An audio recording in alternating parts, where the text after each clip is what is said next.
আপনার মোবাইলের home button, back button, recent button মোবাইলের নিচের দিকে দেওয়া হয়েছে। এই একই স্টাইলে মোবাইল ব্যবহার করতে করতে আপনি এখন বোরিং ফিল করছেন। এই ভিডিওটি দেখুন এবং মোবাইলের back button, home button, recent button মোবাইলের স্ক্রিনের সাইডে সেট করুন আর নতুন স্টাইলে মোবাইল ব্যবহার করুন।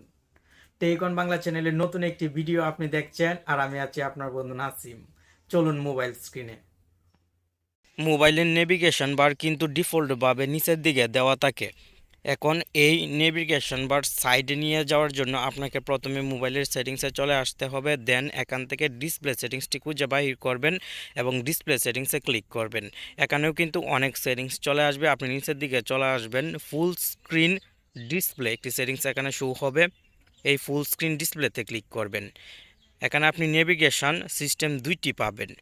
বটমস ডিফল্টভাবে সিলেক্ট করা থাকবে। আপনি এখান থেকে ফুল স্ক্রিন জেস্টার্স এই অপশনটি সিলেক্ট করে দিবেন এবং এখান থেকে নোট নাওয়ে ক্লিক করে দিবেন।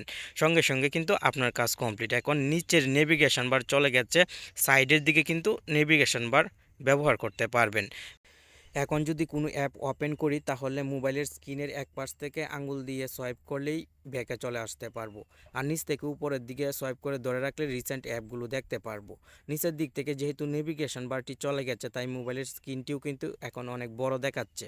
সেই সঙ্গে মোবাইলটি ব্যবহার করতেও কিন্তু এখন আমার কাছে ভালো লাগছে।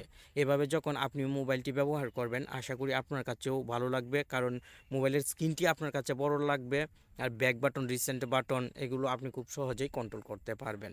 আশা করি আজকের ভিডিওটির মাধ্যমে আপনি নতুন কিছু শিখতে পারলেন। প্রতিদিন এমন নতুন বিষয় সম্পর্কে জানতে হলে আমাদের সাথেই থাকতে হবে।